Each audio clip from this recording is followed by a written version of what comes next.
என் அன்பு சகோதர சகோதரிகளே, ஆண்டவராகிய இயேசு கிறிஸ்துவின் நாமத்தில் என் அன்பின் வாழ்த்துக்கள். இன்றைய முத்து என்னும் இந்த சிறிய தியானத்தின் மூலமாக மீண்டும் உங்களை சந்திப்பதிலே மகிழ்ச்சி அடைகிறேன். கர்த்தர் உங்களை சகல ஜெயத்தின் பாதையிலும் நடத்துவாராக. நாம் இந்த நாட்கள்ல பரீட்சையை குறித்து நாம் பார்த்து கொண்டிருக்கிறோம். தியானிக்க தேவன் கிருபை செய்து வருகிறார். அப்போஸ்தலனாகிய பவுல் கொரிந்தியருக்கு எழுதின 2ஆம் நிருபம் 13ஆம் அதிகாரம் 6வது வசனம், நாங்களோ பரீட்சைக்கு நில்லாதவர்கள் அல்லவென்பதை அறிவீர்கள் என்று நம்புகிறேன். பவுல் சொல்கிறார், நாங்கள் பரீட்சைக்கு நில்லாதவர்கள் அல்ல. நம்ம ஒவ்வொரு நாளும் பரீட்சையை சந்திக்கணும். அந்த பரீட்சை நிறைய சப்ஜெக்ட்ஸை கொண்டதா இருக்கும். ஒருவேளை பாட புத்தகத்துல பாடத்திட்டங்களிலே 6 சப்ஜெக்ட் அல்லது 5 சப்ஜெக்ட் இணைந்து அங்கே ஒரு பரீட்சையை சந்திக்கிறது போல ஒவ்வொரு நாளும் பல சப்ஜெக்ட்ஸை நம்ம சந்திச்சு தான் ஆகணும். அதுல அன்பு என்னும் ஒரு பரீட்சை நமக்கு வரும்.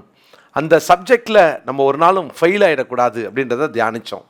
கீழ்ப்படிதல் அப்படின்ற சப்ஜெக்ட்லயும் நம்ம ஃபெயில் ஆயிடக்கூடாது. ஒவ்வொரு நாளும் அந்த பரீட்சையில நின்று ஜெயித்து தான் ஆக வேண்டும். இன்றைக்கு இன்னொரு சப்ஜெக்டை குறித்து உங்க கூட நான் பேச போகிறேன். அது மறுபடியுமாய் ஆதியாகமம் 22ஆம் அதிகாரத்துக்கு நம்முடைய வேத புத்தகத்தை திருப்பிக் கொள்வோம். ஆதியாகமம் 22ஆம் அதிகாரம் 8வது வசனம், அதற்கு ஆபிரகாம், என் மகனே, தேவன் தமக்கு தகன பலிக்கான ஆட்டுக்குட்டியை பார்த்து கொள்வார் என்றான். அப்புறம் இருவரும் கூடி போய், இங்கே ஆபிரகாமும் அவருடைய மகனும் ஈசாக்கும் இப்பொழுது அந்த மோரியா தேசத்திற்கு போய் அங்கே தேவன் காண்பித்த அந்த மலைகளில் ஒன்றின் மேல் இப்பொழுது ஈசாக்கை பலியாக கொண்டு செலுத்த போகிறார். ஆனால் போகிற வழியிலே ஈசாக்கு கேட்கிறார், அப்பா ஆட்டுக்குட்டி எங்க? ஏன்னா விறகு இருக்கிறது, நெருப்பு இருக்கிறது, ஆட்டுக்குட்டி எங்கே? அப்போ இவர் சொல்றாரு, கர்த்தர் பார்த்து கொள்வார், கர்த்தர் பார்த்து கொள்வார். எத்தனை ஆழமான ஒரு விசுவாசம் பாருங்கள் தேவனுடைய பிள்ளைகளே. இது கொஞ்சம் முன்னால கவனிச்சு பார்த்தீங்கன்னா 5ஆம் வசனத்துல, அப்பொழுது ஆபிரகாம் தன் வேலைக்காரரை நோக்கி, நீங்கள் கழுதையை நிறுத்தி இங்கே காத்திருங்கள், நானும் பிள்ளையாண்டானும் அவ்விடம் மட்டும் போய் தொழுது கொண்டு உங்களிடத்துக்கு திரும்பி வருவோம் என்றான். அப்போ இந்த வேலைக்காரர்களை பார்த்து ஆபிரகாம் சொல்லுகிறார், நானும் பிள்ளையாண்டானும் போய் திரும்பி வருவோம். இது எப்படி சாத்தியம்? ஆபிரகாமுக்கு நல்லா தெரியும் ஆண்டவர் தன்னுடைய மகனை தகன பலியாக செலுத்த கேட்கிறார் என்று. அப்போ ஈசாக்கு தகன பலியாய் செலுத்தினதற்கு பின்பாக எப்படி மறுபடியும் ஈசாக்கோடு வர முடியும்? அப்போ இவருக்குள்ள இந்த விசுவாசத்தை பாருங்க.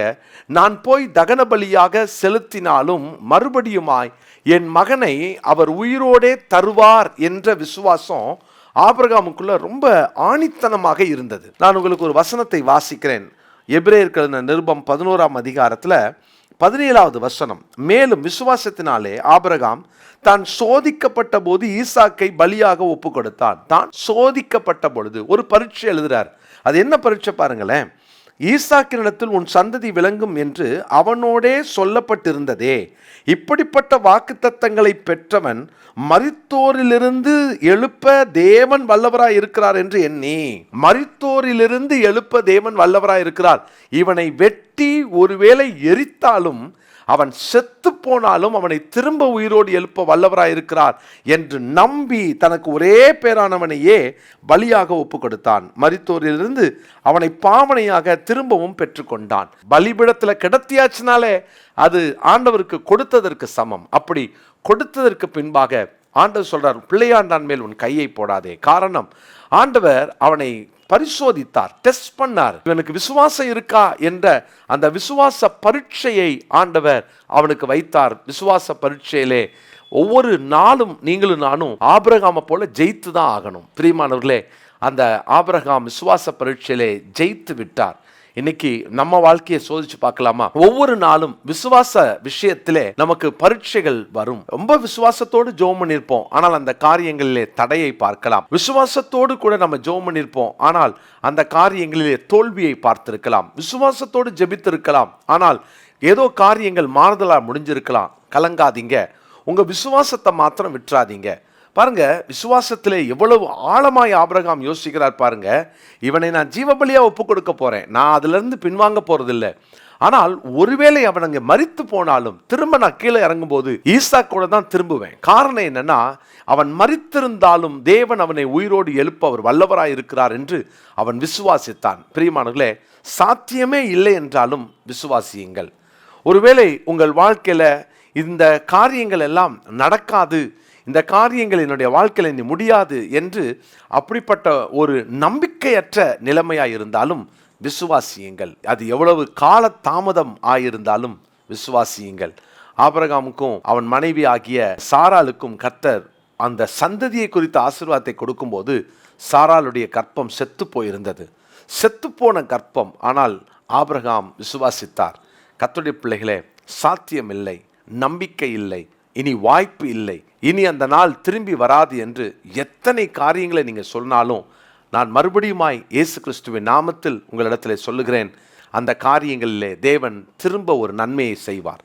திரும்ப ஒரு அற்புதத்தை செய்ய அவர் வல்லவராக இருக்கிறார். பவுல் அப்போஸ்தலர் தீமோத்தேயுக்கு எழுதும்போது 2 தீமோத்தேயு 3ஆம் அதிகாரத்தின் 8வது வசனத்தை நான் வாசிக்கிறேன். 2 தீமோத்தேயு 3ஆம் அதிகாரம் 8ஆம் வசனம். என்னையும் எம்பிரேயும் மோசேக்கு எதிர்த்து நின்றது போல இவர்களும் சத்தியத்துக்கு எதிர்த்து நிற்கிறார்கள். இவர்கள் துர்புத்தி உள்ள மனுஷர்கள், விசுவாச விஷயத்தில் பரீட்சைக்கு நில்லாதவர்கள். விசுவாச விஷயத்தில் பரீட்சைக்கு நில்லாதவர்கள். விசுவாசத்தில் நம்ம நிற்கும் போதெல்லாம் அது பரீட்சையாக கருதப்படும். அந்த பரீட்சையிலே நின்று ஜெயிக்க ஆண்டவர் கிருபை பாராட்டுவாராக. அந்த பரீட்சையிலே தோற்று போகாமல் அதில் ஒவ்வொரு நாளும் ஜெயிப்பதற்கு விசுவாசம் வளரணும். விசுவாசம் வளர என்ன செய்யணும் தெரியுமா? தேவனுடைய பிள்ளைகளே, வேத வசனத்தை அதிகமாக படிக்கணும். அப்போ வசனம்தான் நமக்குள் விசுவாசத்தை பெருக்கும். ஒவ்வொரு சம்பவங்களும் நமக்குள் விசுவாசத்தை பெருக்கும். அவருடைய வார்த்தை நமக்குள் விசுவாசத்தை பெருக்கும். அவர் சர்வ வல்லவர் என்பதை ருசிக்க ருசிக்க அதை நாம் நம்முடைய கண்களால் அந்த வார்த்தைகளை பார்க்க பார்க்க நமக்குள் அந்த விசுவாசம் பெருகும். வார்த்தை ஒரு மனுஷனுக்குள்ள இல்லைன்னா அவனுக்குள் விசுவாசம் இருக்காது. ஒரு மனிதன் கர்த்தருடைய வேத வசனத்திலே ஊன்ற கட்டப்படாமல் அவனால் விசுவாசிக்க முடியாது. தேவனுடைய வார்த்தையை சத்தத்தை கேட்டு பழகின ஆபிரகாமுக்குள்ள தான் விசுவாசம் வந்தது. அப்போ அந்த விசுவாசம் கேள்வியினால் வரும். அதிகமாய் அவருடைய வார்த்தையை கேளுங்கள், அதிகமாய் அவருடைய வசனத்திலே நிலை கொண்டிருங்கள். அந்த வார்த்தையை உள்வாங்கிக் கொள்ளுங்கள், இருதயத்தில் எழுதுங்க. ஒரு நாளைக்கு ஒரு தடவையாவது ஒரு வசனத்தையாவது மனப்பாடம் பண்ணுங்க. ஒரு நாளைக்கு ஒரு அதிகாரத்தையாவது முழங்கால் நின்று படிக்க ஆரம்பிங்க. தேவனுடைய பிள்ளைகளே, வேத வசனத்துக்கும் உங்களுக்கும் இருக்கிற நெருக்கம்தான் விசுவாசத்திலே அதிகமாய் வளருவதற்கு ஆண்டவர் கிருபை பாராட்டுவார். நாம் விசுவாச விஷயத்திலே நின்று ஜெயிக்கிறவர்களா ஆண்டவர் இன்னைக்கு அந்த கிருபையை தருவாராக. இந்த பரீட்சையிலே நின்று ஜெயிக்க நான் உங்களை வாழ்த்துகிறேன். ஜெபிக்கலாமா? நல்ல தகப்பனே, அன்றாட வாழ்க்கையில் விசுவாச பரீட்சைகள் நாங்கள் சந்திக்கும் போதெல்லாம் பல நேரங்களிலே தோற்று போகிறோம். வார்த்தையினாலும் செய்கைகள்னாலும் ஆண்டவரே, எங்களுடைய கிரியைகள்னாலும் எங்களுடைய பல சூழ்நிலைகளை நாங்கள் சார்கிறதுனாலும் இந்த விசுவாச விஷயத்திலே நாங்கள் தோற்று போகிறோம். எங்களை மன்னியும் ஆண்டவரே. இனி நாங்கள் அந்த வேத வசனத்தை அதிகமாய் பிடித்து கொண்டு அந்த வார்த்தையிலே வேரூன்றி நின்று ஆண்டவரே நாங்கள் நின்று ஜெயிக்க எங்களை அர்ப்பணிக்கிறோம், ஒப்பு கொடுக்கிறோம். உம்முடைய பலத்த கரத்தில் எங்களை தாழ்த்தி தருகிறோம். விசுவாச விஷயத்திலே நாங்கள் இனி தோற்காதபடி ஜெயிக்க எங்களை நாங்கள் அர்ப்பணிக்கிறோம். இயேசுவின் நாமத்தில் ஜெபிக்கிறோம் நல்ல பிதாவே, ஆமென். பிரியமானவர்களே, இந்த நாளுக்குரிய மனப்பாட வசனத்தை குறித்துக் கொள்ளுங்கள். அப்போஸ்தலனாகிய பேதுருவின் முதலாம் நிருபம் 1 பேதுரு 1ஆம் அதிகாரம் 7ஆம் வசனம். 1 பேதுரு 1:7.